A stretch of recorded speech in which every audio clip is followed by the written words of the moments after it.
Good morning, everyone. I know I'm like 2 minutes early, and I should be sorry, but I'm not. Um, we have really good stuff today. I'm super, super excited. So I wanted to jump on. Let's chat. Let's, have some fun today and get some good information together. Sorry, I have to adjust my camera.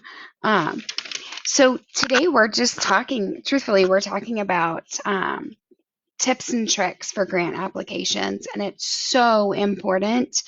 Um, I wanted to share, what I know with you guys. Sharing is caring. So a lot of these things you'll even see them if you do a Google search. If you know anybody in the business, they'll tell you the same thing. So it is good stuff, and I just want to make sure that I share it all out with you. So let's get started. I may go ramble over an hour. I will try not to. I'll try to be respectful of everyone's time. If you have questions, obviously add them. We'll work through it. There will be a survey at the end to make sure that you fill it out because it's what help keeps the funding for Square One Small Business Services. And obviously they're doing such great work. We want to make sure that we can continue the funding. It allows them to continue what they're doing and serve small business. And, that's my mission. So I know it's theirs too. So, all right, let's get going. I have 25 tips and tricks. I kept it pretty short and sweet, but at the same time, I wanted to make sure I give you guys really good information. So my very first tip, and it's going to sound, some of these you're going to be like, really, you guys, come on, this is lame. But trust me, people don't do some of these things. And it's good to sometimes state the obvious. So the first thing I want to talk about is research the grant that you're after and research the funder. If your funder, they have a certain space that they like to work in, you want to know that. You want to research that and share that information with them. Um, you want to know as much as you can about them because at the end of the day, the big thing is we want to connect. We want to connect with them. So do your homework, research them and what they're about, and definitely want to know the requirements. You want to make sure that you can adhere to the requirements as well. That's really important. You don't want to get into something that you can't help with. So that's a big one. Our second tip is going to be, you guys are going to laugh. Follow the application directions. I know it sounds insanely trivial, but you will be shocked at the number of people who don't. If the application says, attach documents 1 through 6, and I want your cover sheet here, do it.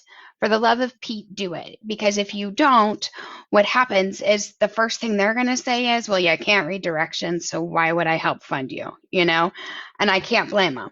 There's nothing worse than when you give someone directions and they just don't follow them. I'm going to put you at the bottom of the stack. I think it's human nature. So please, please, please, please, please follow the directions. One of the things that I usually do with that, kind of trailing on that particular one is I'll print out anything that I can print out, from their screen so I can gather everything up and have it, very clear and concise to put it together. I don't, because, some things they'll time out or, maybe it doesn't have a save as you're going through the application. So I definitely encourage you to follow the directions. Like I said, if you print it out, then you can kind of have it all gathered up to where you can go in that order. And I talked about this next one last week. It's so funny. And so I'm going to mention it again. Make sure your contact information is out there. And I put it, obviously I'll have it on my cover sheet, which we'll talk about in a few minutes. I'll have it in the application itself. And then usually I'll put it as a recap. And it seems really redundant, but at the same time, as we talk through some of the other things, when we connect with that funder and we tell them, hey, they're feeling all empowered by what we're trying to accomplish, you want to have your contact information readily available. I would rather give it too much than forget to give it. And you would be completely shocked and appalled at the number of people who do forget to give their information. So we definitely want to make sure that we include that bit. Um, the Be sure to that some grants are going to require a cover letter, which I mentioned a second ago. And it's kind of like it's like the front door, if you will, to your grant request. You get into it through the door. You get into your house through the door. So that cover letter, it doesn't have to be. Sometimes it's just 2 sentences if they require it. Sometimes, it'll be a couple of paragraphs. But if they require a cover letter, make sure that let's state the purpose of why you're asking for the funds. Are you asking to help grow? Are you asking to help fund a new revenue stream? Whatever. Make sure that you're briefly stating that purpose of why you chose them, why you're asking for the funds. The other thing, this is your first opportunity to make this funder care about you, your business, and what you're doing. There's a common misconception that grants are only available for nonprofits, which we all know is not the case. So it's really important. This is your first chance to connect with them and to make them care about you. And I always err on the side of I connect too much with people sometimes, and I don't even know if that's really a thing, if you can say that, but and it doesn't matter if I'm applying for a grant, if I'm working with a client, I genuinely care about people. And so I genuinely connect with them. The more you can do that in this instance, the better you're going to be. So that leads us to our tip number 5. Your funders, they're people. I mean, come on. They may be a huge foundation. It may be the Tory Burch Foundation. Maybe it's AltCap here in Kansas City. Maybe it's Salesforce, which I just saw they released a grant opportunity for small business. We all have, we're all people. Let's connect with them. That's always so, so important that we connect with people. And just remember, your funders, they are people. And we want, when you connect with them, you share not only your story, but a little bit of yourself. And that will get them more, the better they connect with you, the better they're going to feel about funding your project or your organization. So now we'll go to number 6. Number 6 is one of my favorites. And I know that Square One Small Business has an option. They have a program too where they can help you, but it's that tell your story. I know I spoke about it a ton last week on our workshop, and I'll try to not ramble for an hour about it, but tell your story. Where did you come from? How did you get here? What led you to want to do what you're doing? Let them hear your passion. Who benefits from your business? I know that sounds really cheesy, but who are you serving with what you do? And a lot of folks, I catch a lot of fallback on that because I'm asking who you're serving, and you're for profit. You have an ideal customer. You're serving someone because you saw a need. You saw a need, which is why you started a business, right? So, you're not in business just because. You're in business to solve a need. So who benefits from your services or your offerings? What are you going to do? What are you doing now? What are you going to do with the funds that you're asking for? This is your opportunity to tell them, to make them know why they should care about your business, your customers or clients, and what you're doing. That's really important. And it's one of those things that the more you can connect with somebody through your story, the more they're going to believe in what you're doing. Maybe your story is, for example, like my story was, I was a single mom, and I kept watching small businesses be underserved. So I thought, we've got to do something because small business is so powerful. What can I do to help? What do I love to do? And that's where I came about. And so, tell that part of your story. How many people out there are single moms, or how many people out there are small business? Connect with them in that story. Like I said, if you're struggling, if you're not sure how to go about that, reach out to Square One. They're there's so many they have so many great programs there that they can help you write that story. And it's okay. I know I mentioned it last week too, but your story can change. It can evolve. Maybe you tried this path and you didn't like it so well. So, but because of that, you came up with another revenue stream. So you want to go this way. There's definitely, it's okay for it to shift and pivot. I mean, shoot, now more than ever, don't we need to pivot some of what we're doing?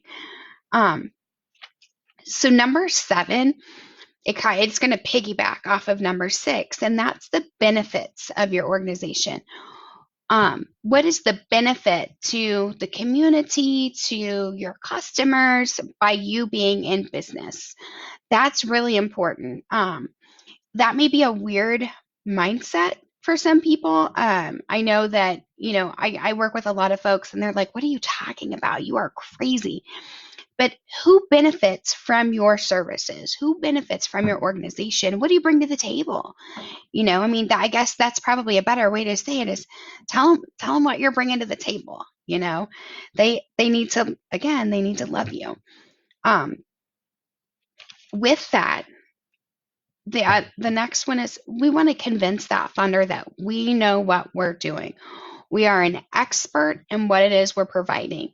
If you're providing coffee cakes, if you're providing, a food truck with, coffee shop, or accounting services, or, maybe you're a roofer, whatever, be the expert in that field. They need to be confident that you know your stuff. I'm going to kind of rabbit trail a little bit on this one, but this also includes, that you've got it together from an admin perspective, from an accounting perspective. They need to know that you know who your target market is.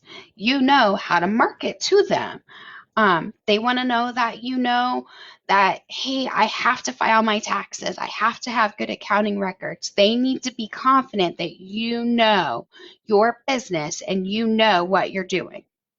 And that, I know that probably sounds a little silly because, of course we know what we're doing, but they need to be 100% confident that what they're lending to you or what they're giving you is going to go in a good place, if that makes sense. It's Morgan just shared with us, guys, that branding class is on Thursday. I know I'm personally going to join that one. There's so many great classes. If I could just full time do that, I totally would. The next one is going, I'm trying to keep them together kind of where they flow, but, mission statement. I know that you guys are like, I am not a nonprofit. What is wrong with you?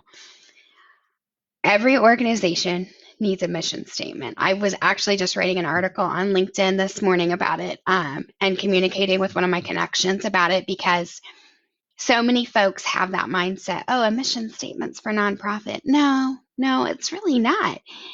Why are you in business? What's your mission? Who are you wanting to serve? How do you know? It's what, if you don't have a plan, you're kind of rogue, right? If you don't know how to get somewhere when you're driving, you're kind of just feeling it out. You're winging it.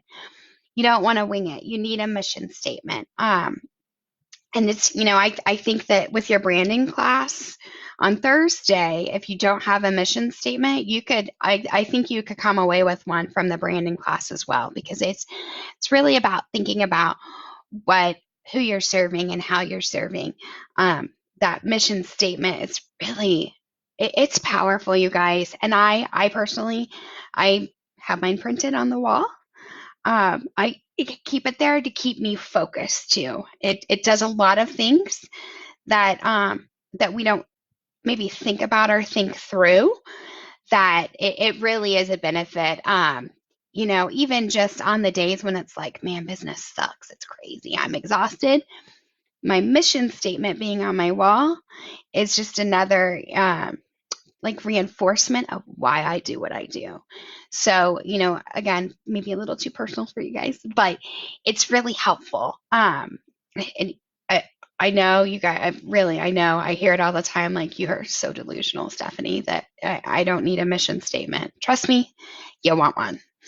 You need one. It's just, it'll help you stay focused, but it goes back to showing that you're sharing with the funder. I know what I'm doing.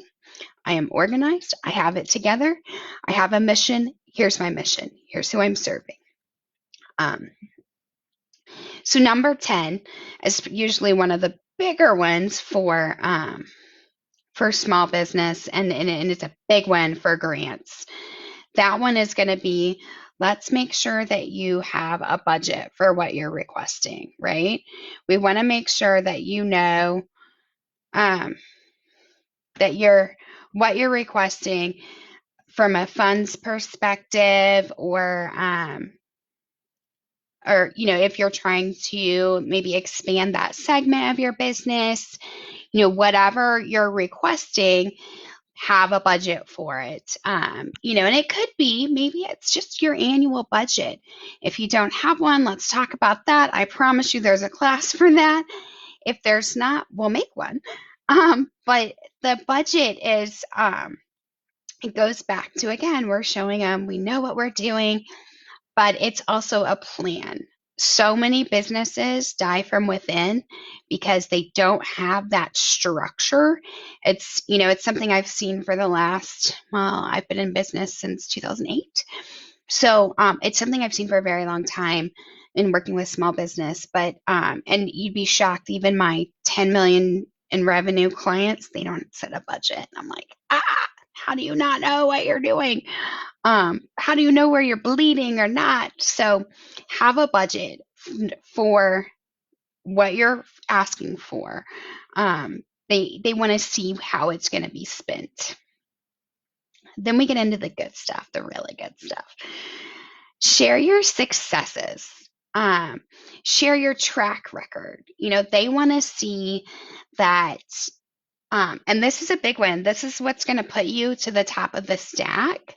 It's going to definitely help elevate you. When you share your successes, that, hey, I started out with, 5 clients. Today I'm at, X amount of clients, and here's my monthly revenue. I started out with a $600 client, in 2017. Today, my client revenue is 22,000, something. Let them see your successes, but also how you got there. You want to share those achievements. It is not being boastful. It is not being arrogant.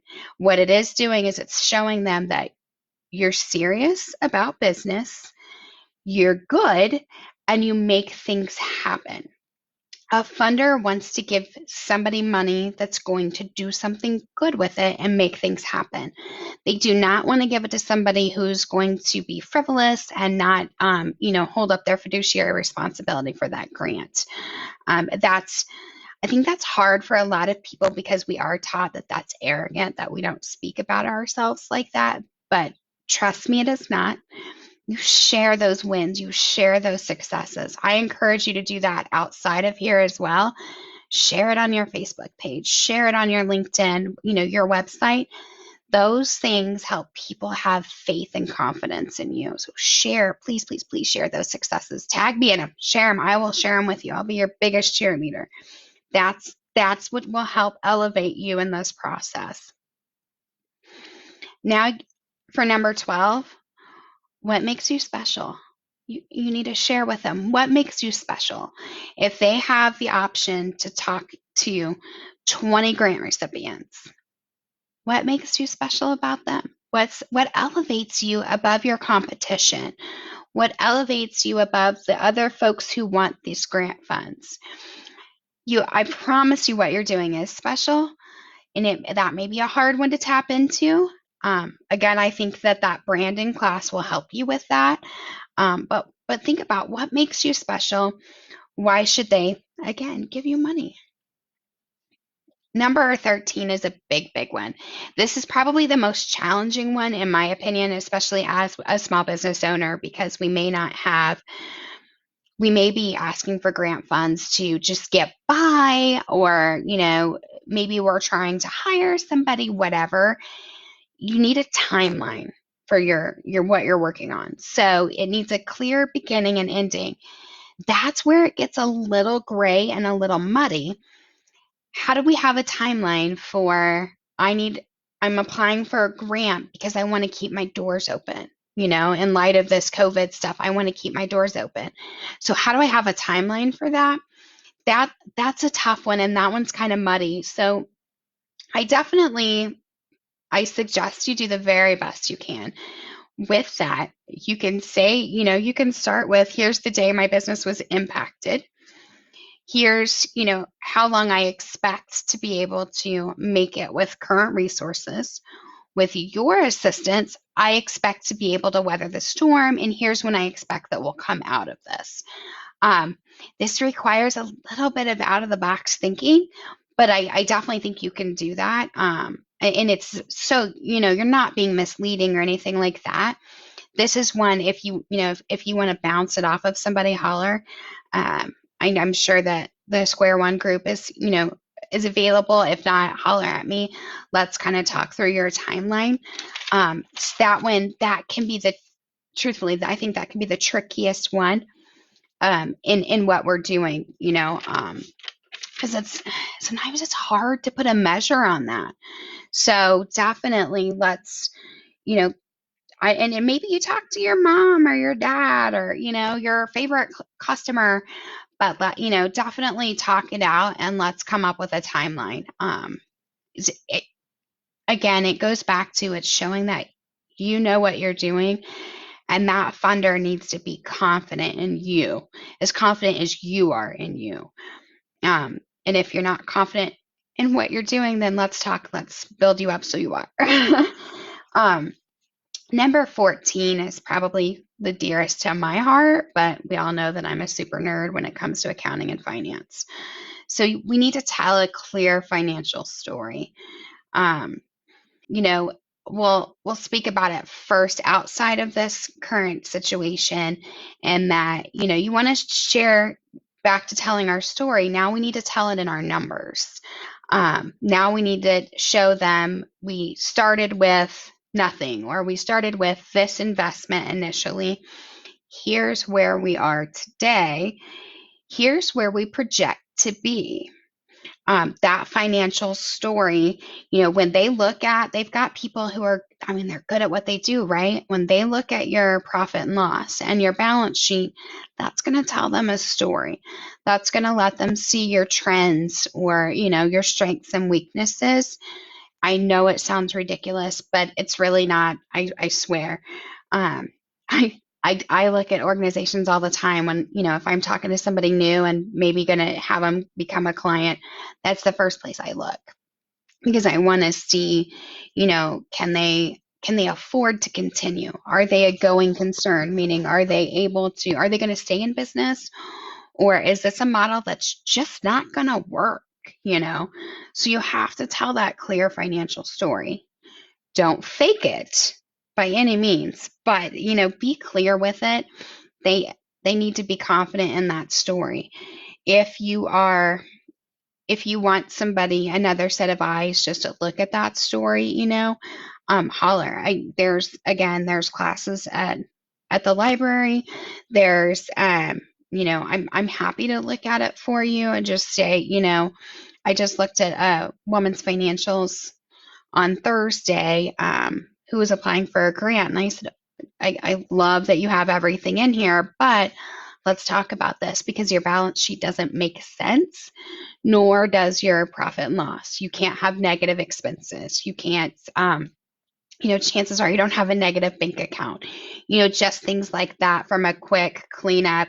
And we were able to look at it, spot check it, found the 5 transactions that were causing it, flip it out. So then she could share out a clear financial story. So that's really important. Again, make sure it makes sense.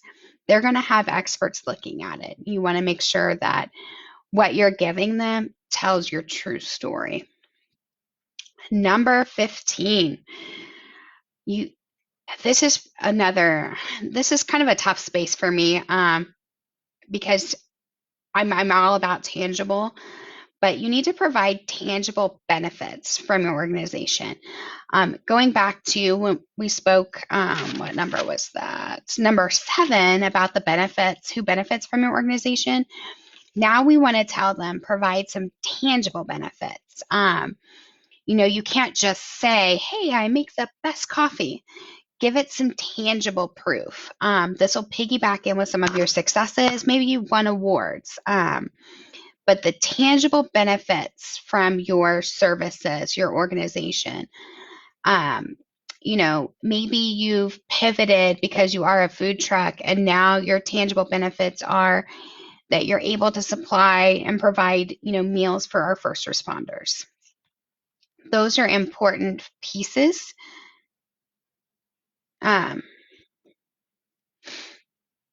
That we want to go through. We want to provide that tangible, the tangible bit of why you're in business. And for me, it would be financial statements. I can provide that tangible proof that they get benefit from my services.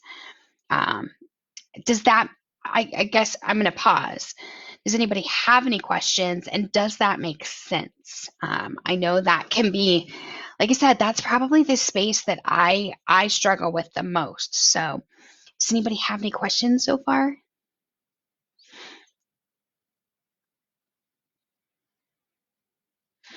I don't see any popping up, so we'll continue moving. But if you've got questions, pop them in there. I'll pause. I mean, we all know I can rabbit trail pretty well, so do share your questions with me. I definitely want to make sure that I answer them and that I serve you well with this. So we'll move to number 16. And again, it's that tangible piece. What are some tangible outcomes? If you get this funding, they need to see some tangible outcomes from this funding. So you are, let's say that you are in business, and if you're in business and you have some questions, or you have, let's see, what's going to be a good tangible outcome? Maybe you did have to pivot. Maybe you taught classes, but now you have to teach them online. So with this, it's allowing you to branch out. What's that tangible outcome for you? How do they know that you're providing that result? Hold on just a second. Morgan's texting.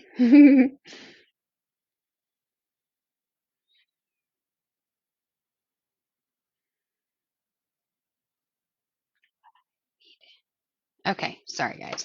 I am not a good texter and talker. It just never ends well for anyone. But so if you have questions, continue to post them. I'm going to have Morgan kind of relay them because I'm not seeing them on the feed for some reason. So bear with me. We'll limp through it. Apparently, I am Facebook challenged. Oh, I think we fixed it. Maybe not.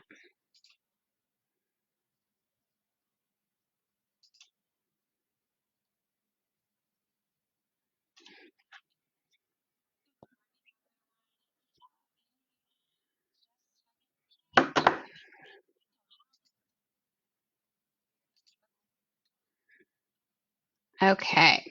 Sorry, guys. I flipped over to see if there were any questions, and I think I paused myself. You never know. So anyways, again, I apologize. I am Facebook challenged. I even spoke with an expert this week so I could make sure that I could go live on this page because this might be above my pay grade. I love sharing with you guys. I love being able to share what I know, but yeah, this is a little out of my wheelhouse. I'm working on it, trying to become an expert in this too. So let's go to number 17. Um, and that's a measure of success.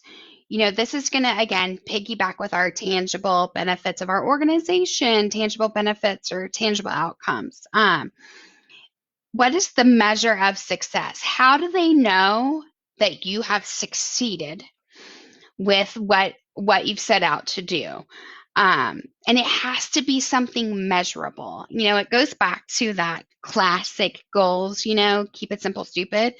But also they need to be smart goals, they need to be specific and measurable. So we want to make sure that they're measurable successes for our funders. So, is your measure, you want to be able to serve 20 more people? How do they know that you've succeeded with your plan? Is it that you've increased your revenue by 30%? There has to be something completely measurable and structured. Like the example I said earlier, when you go from $600 a month for client revenue to $24,000 a month, that's a measure of success. That's something they can see, that's also something tangible. So that tells them we accomplished what we set out to do. We're the rock stars that we are. And so they know that when you reach that point, their money was spent well.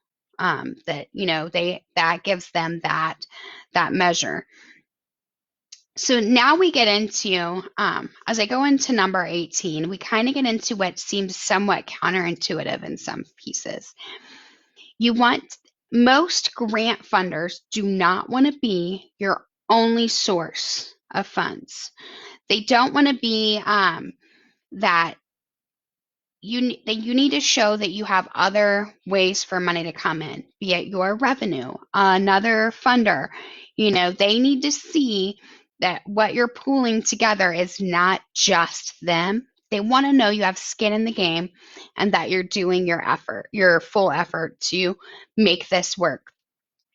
One of the things we used to always say is that you go for 200% of what you really need for a project. Or, say you're expanding your line of business and you need $10,000 to make this work.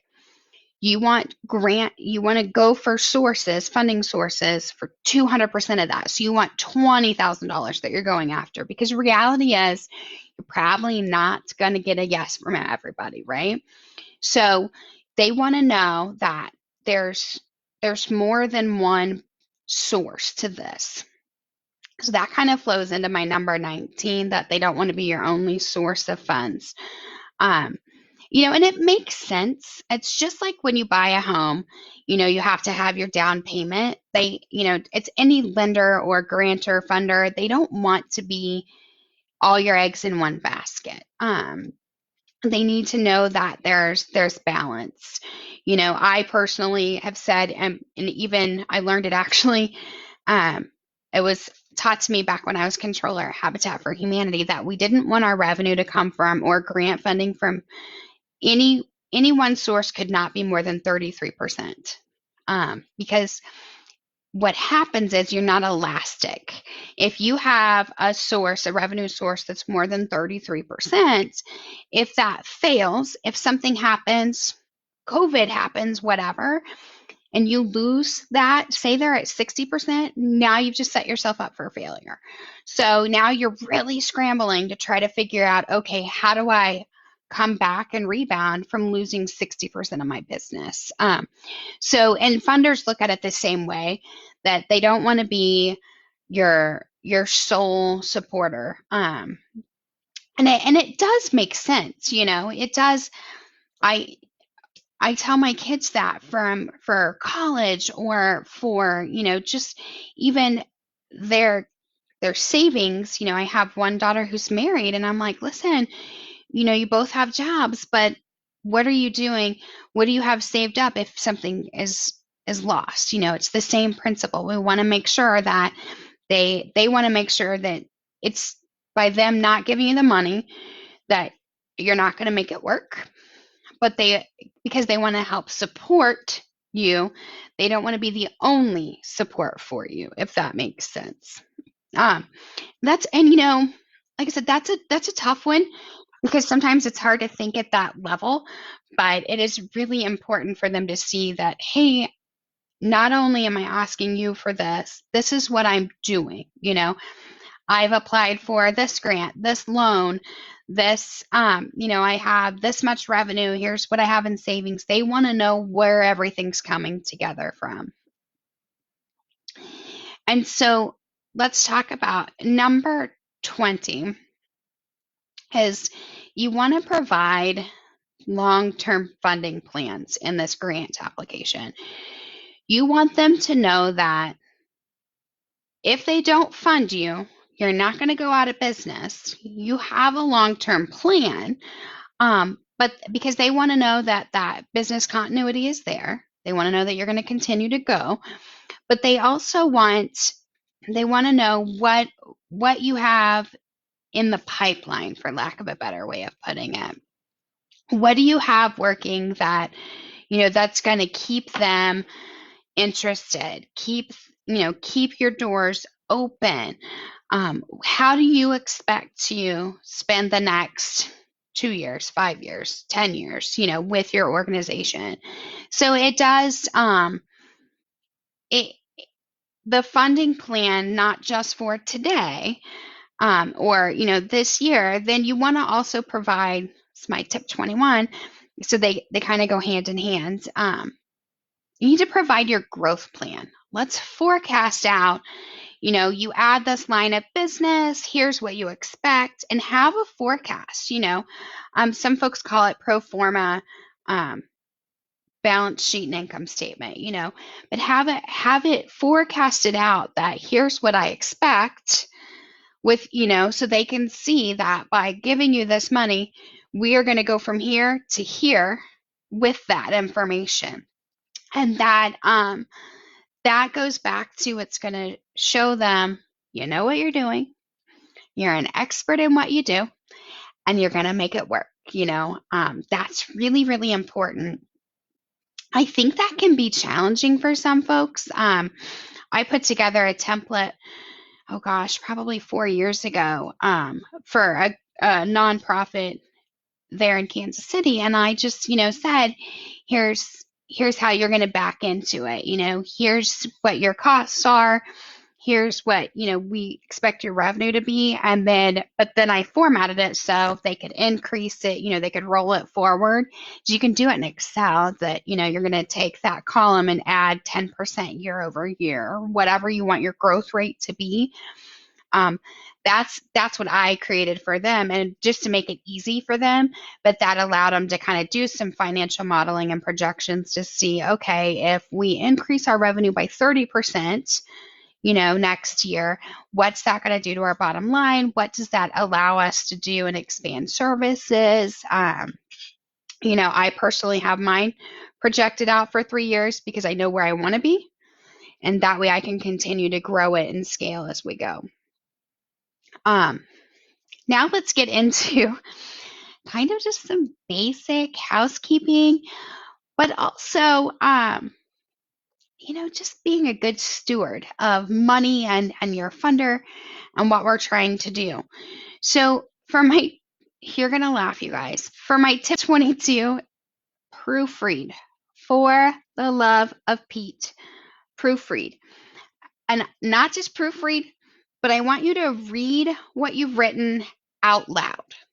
Because our brains, and this is, I remember learning this in an English class, an English lit class in college, but our brains know what we wanted to say, and our brains can kind of like substitute things for us. If you read it word for word out loud, you're going to know if what you're typing and what you put together makes sense. I know it sounds really, really remedial, but I promise you it's so, so insanely important. We want to make sure that you proofread it, Make sure that your two and twos are right, or your theirs and theirs are right. Make sure that you have it correct. Proofread it. If you're typing it directly into their portal, you know what? I would type it and at least copy and paste it over into Word and do a quick proofread. Word has enough AI that it's going to say, hey, you used the wrong there, or you used the wrong two. And I only say those two because they're my biggest pet peeves with people. It drives me crazy. But make sure that you proofread it. Again, I know it sounds like you're like, really, Stephanie? But it happens. It happens. I see resumes that people don't proofread. So proofread it. Help a girl out here. Number 23 is this one's where you're going to be like, well, who am I going to have do this? Have somebody review this information, especially your narrative, your cover page. It doesn't have to be somebody who's an accountant. It doesn't have to be somebody who's a grant writer. Have somebody else read it. It needs to convey what you're trying to say to somebody completely out of the loop, if that makes sense. Make sure that that person, obviously, you want somebody who can obviously proofread it too while along the way, but they're going to read it from someone who isn't personally vested and involved. They're going to read it from that fresh set of eyes. So they're going to read it as if they're the funder. If you can't move them to want to help, then maybe we want to go back to that drawing board. Maybe we want to go back and look at our story a little bit. And like I said, it doesn't have to be, you don't need me to do it. If you want me to, I will. But, it doesn't have to be somebody with a master's in English lit. Somebody needs to be able to look at it outside of you and follow what you're saying. But it has to trigger them and make sense to them too. Like I said, if you can't move somebody who's close to you, then you're going to have a heck of a time moving a funder. And for them to believe in what you're doing and want to support what you're doing. I know it sounds silly, but again, trust me, I've seen it, I've used it. It's if you Google tips and tricks right now, you're going to see that same information. I promise you, because it's so important that you can have somebody take a step back. Sometimes it's hard for us to review our own work, which is why I say read it out loud before you hand it off to anybody. And I'll share a tip that I share with my 18 and 20-year-old daughters is that don't write it like you speak, because we all use slang. Write it like you should. Write it like your English teacher's looking at it. Write it like I'm going to have Morgan look at it. Don't write it like you speak, because like I said, we all use slang. I am guilty. I tell my kids all the time, do not write it like you're texting. Write it like it's important, because this is what's going to elevate you. As you write this, and I'm going to kind of rabbit trail and go back a little bit. When you get funded by a grant, add that to your successes. Add that to your accomplishments, because it snowballs. Once you get that first one, you'll start getting them because you're in that routine, right? You're in that groove. And because you've shared that, hey, I got this grant last year and this is what I did with it. They're going to be like, man, they know what they're doing. Let's fund them. Let's help them grow. Again, sorry for the rabbit trail. Number 24, follow up. It's the least exhausting thing you're going to do, the least effort, but the biggest win. When you follow up, they know you're serious. They know you want this. It's kind of like that added, my mom used to always say, the squeaky wheel, right? Or, when you follow up for an interview, it's the same principle. Follow up with the funder. If, the deadline to apply for everything, what's today, the 11th? Say tomorrow, the 12th, is the deadline to apply. And that's the deadline. So maybe 13th, 15th. You just check in. Just check in. Hey, checking in, see how things are going. If you know that they should have, they're expecting to make the announcements by April 30th, you bet you're behind I'm checking in by the 25th, because I want to make sure that I'm in their head in a good way, not a bad way. But I want to stay present. I want to stay at the front of their minds, and I want to stay at the top of the stack, if that makes sense. It's really, really, really important that we follow up. Lastly, my number 25. So something that it's just good manners. And it shows that we're a good steward of not only our business, but their money. Whether they give it to us or not, they know then that we have that integrity and that good stewardship. And this is, you guys are gonna again laugh. I know, I apologize. You guys are probably like grabbing popcorn and like, man, this chick's crazy. Thank the funder. I don't care if you get the denial letter. Hey, we ran out of grant funds. Yes, send them a thank you letter, because you thank them for the opportunity to apply for the grant. That thanking letter, the thank you letter will, when the next grant period opens up, that again, you're in their heads. You're reminding them that you care, that you know what you're doing, but that you're a good steward of their money and your money. So thank them. Now, you get funded, it needs to be a better thank you letter. You thank them. You send them, if you get that funding letter, if you're not turning around a thank you letter in 24, 48 hours, you're missing out, because again, they need to know that you are serious and that you're a good steward of what they're trying to help you with. I know it sounds really trivial, you guys. I mean, it's just good manners, good practice, but not enough people thank the funders anymore. It just doesn't. Truthfully, the only people anymore, when you talk to some of these funders, who is thanking them every time? Nonprofits. So that's a good miss for for-profit businesses that we can continue. Maybe it's a funder who just opened up to for-profit for the first time. You want to go all the way through these steps. You want to make sure, regardless, you're thanking them for the opportunity to apply for the grant. And if you get the grant, you're thanking them for the funding that they provided.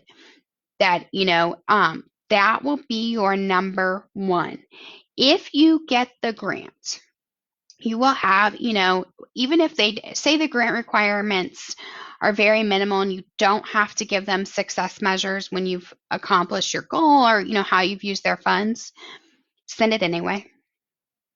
Send it anyway. Let them know that thanks to you, we were able to serve 20 more families. We were able to give 20 more kids art lessons online, that otherwise wouldn't have them. We were able to provide theater classes for the urban youth. You share this information with them, even if they don't ask for it. If you share that and continue to share that with them, especially, like I said, especially if you're funded,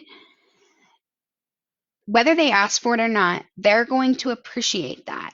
When they appreciate that, that grant window opens up next year. Hey, we know you granted us money last year. Here's what we want to do this year. We can continue to grow together. That, again, keeps that door open and keeps that communication. But it also, when you share those successes, they really care, right? They care about what you're doing and who you're serving. And that goes back to that connecting with our funders. They're people. They may be a foundation. They may be just a big organization. I don't know. But they are still ran by humans. And so when you share those wins and those victories, that's really, really important. You don't have to share it with people who, maybe they didn't fund you, and that's okay. Again, send that thank you letter. Please, please, please send that thank you letter. But if say that you have a really great year because you shot for that 200%, you got 100% of what you needed. So these are the accomplishments. Put together a write up on that. Here's what we did. Here's for our year. A lot of your nonprofits will do it in kind of like a little annual report, not an audit, but like just a little report on what they've accomplished this year. If you put that together and share that out with some of the folks that didn't fund you, but that you asked for money from, they can see that you are a worthwhile business. And again, that you know what you're doing. That can help continue to keep those doors open. So when their next round of funding comes in, you send them the grant out, you apply for that grant. They'll remember, hey, the coffee shop sent me this. The coffee shop did good things, even though we didn't give them money. So let's fund them this year. Those connections are so important in everything that we do. As much as technology has allowed us to, I work most days in my basement. I don't see people most days unless it's on video. Technology is great. Now more than ever, you need to build those connections. So when it comes to these funders, build that connection. Don't be afraid to get to know them. Don't be afraid to share out those victories and send that information. It is really important that we connect with people and that we connect with our funders. It's going to make the difference for you as a small business, but it also gives them that feel good for them to keep funding other small businesses. That's so important. People, they want to see that they've done something good. I firmly believe humans are just good in general. So they want to connect with that and feel good about what they're doing, if that makes any sense. So I'm going to open it up, you guys. If there are any questions that anybody has, feel free to jump in. I have to say, you guys, so cute when I was talking about the proofreading and having somebody review it. Morgan, I assume it's Morgan actually, but somebody at Square One was like, "We love this tip." Yeah, I know, because it drives me crazy. My high school English teacher would just, I'm pretty sure she would find me if I didn't proofread stuff and make sure that that I shared out the right 2, 2, and 2. Pretty sure she's why I have that issue at this point. But does anybody have any questions? I know it's a little different this week. It's more of a tips and tricks, and I will share out. I have it written up, and so I'll send it over to the Square One group. So if you want that, just kind of my high level, punch list of 25 things, I'm happy to share it out with all of you. It's, a lot of it, I always joke and say it's common sense, but sometimes I think we get so busy and stuff, we forget about, the little stuff, or the stuff that, we kind of get complacent, if you will. So I definitely will share that out with all of you. Make sure that you fill out the survey. Like I said, that's what keeps this group around, and we need them. It's so important that we have them. If any of you have trouble with your, pulling your profit and loss or your balance sheet, if any of you, maybe you're not using an accounting software and you do it in Excel or something, if you need help with formatting or something, definitely let us know. We want to make sure that we can support you for sharing out that clear financial story and making sure it tells what you want it to tell and it makes sense. So that's usually a pretty good miss for people. I am that person today. I keep saying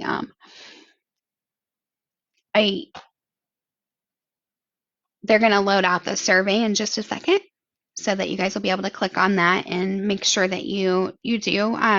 Maybe you're watching this after the fact. Maybe you're not, maybe you had something going on this morning and so you're catching it after the fact. Still fill out that survey. It definitely helps. We want to make sure that we continue to support those that are funding us. Those that are, it's the Ewing Marion Kauffman Foundation provide support for this organization, and that's so huge. I mean, Kansas City is just such a cool community and so many small businesses. It's really important that we thank them and that we provide them with that feedback. It's one of those. What was my number? Number 16, the tangible outcomes. How do they measure our success? Our survey is one way to do it. We want to make sure that they can measure it and know that people are, we're helping people, we're serving people with their grant funds. So this survey just posted. Definitely, like I said, even if you're watching it, tonight, tomorrow night, whatever, fill out the survey. It'll definitely help keep track of our numbers for the year. Does anybody have any questions? I was joking this morning with Morgan when I said, well, if nobody has questions, it's okay. I can still talk for an hour, because my mom used to always say I could talk to a fence post for something that I love. So, this is stuff that I love. I love helping people and small businesses. So I could probably talk to the fence post about it all day, unfortunately. Probably wouldn't talk back and wouldn't ask me any questions, but I could do it.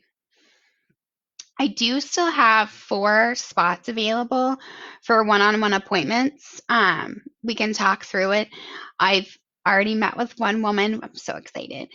And have another one scheduled on Monday. And a few of them are still looking at their calendars so we can get it scheduled. So I do have 4 spots. We can do 30 minutes, hang out, talk, chat, tell me your goals. Let's see how we can get there and what we can do to support you. Email Morgan at mperry@mymcpl.org. Grab one of those spots. Definitely a pleasure to get to do it, and I have so much fun learning about more businesses in Kansas City. So that's super exciting. I will real quickly tell you guys that I saw this morning, and I mentioned it earlier, but that Salesforce, which is a CRM, a customer resource management software, they've introduced a Salesforce Care small business grant that's just been released. So you can jump in and check that out. You can just go to salesforce.com and look at it. They've got some free resources. They've got some free kind of out of the box technology that they're offering as well. But then there's the grant information. And you can sign up to be notified once that application opens up, and they're expecting that in the next week or so. And they're offering, it looks like $10,000 grants to U.S. small businesses to provide capital to just kind of weather this COVID crisis. So this application will be a little different in that you probably won't have as many requirements, but I would still give them a timeline. I would still tell them what you're doing, how you're doing it. But they're going to cap it at $5 million.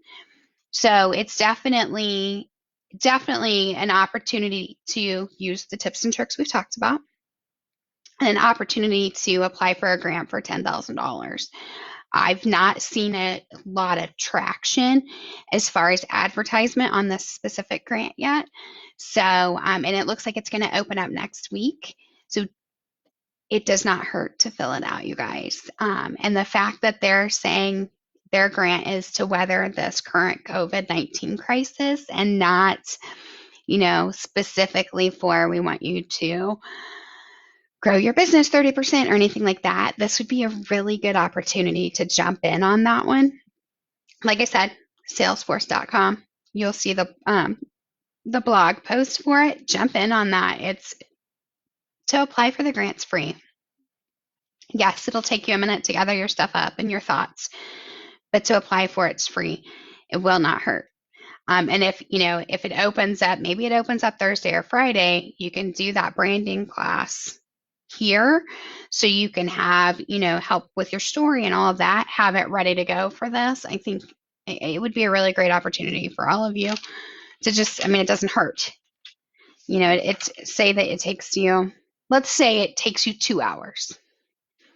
If you get that $10,000, then you just made $5,000 an hour. So it doesn't hurt for the investment. They need to know that you're willing to jump into. So I definitely encourage you to do that. I will continue to keep this group updated on any new grants as I see them. I have a pretty good network of folks that keep me looped in, like this one this morning. So as stuff comes in, I will definitely share it out with all of you. I'll make sure that I get it over to the team so they can push it out and share it out on the website. It's really at this time, we all want to work together and weather the storm, but also I'd really love to see, even if we can only help, even if 2 people listen and 2 people do it, maybe they come out at the end of this thriving and not just surviving. And that's what we want for all small business. We want you to thrive. We don't want you to just get by. So anything we can do to help, we definitely will. And still no questions? It's probably a little more straightforward today than last week. I think last week we covered a lot of area, so I want to make sure that we continue to support you guys. Again, we still have those 4 spots open, and maybe you're wanting to fill out a grant application and have some help. We can use that time for that. Let's definitely use it up. I want to make sure that I support you in any way that I can. My contact information's out here. Find me on Facebook if you want. If you have other questions, you can grab me through here. You can message the Square One Small Business Services, and we'll stay connected. But I like I said, I definitely want to help in any way that I can, and not just during this really junky time that we're in. I want to make sure that I help you grow and continue to thrive. So I think that's it for today, you guys. If you have any questions, reach out, fill out your survey, thank your funders, and do check out that Salesforce grant. Like I said, it's due. Doesn't hurt. I'll talk to you guys soon. Let me know if you need anything or have any questions. We'll talk later.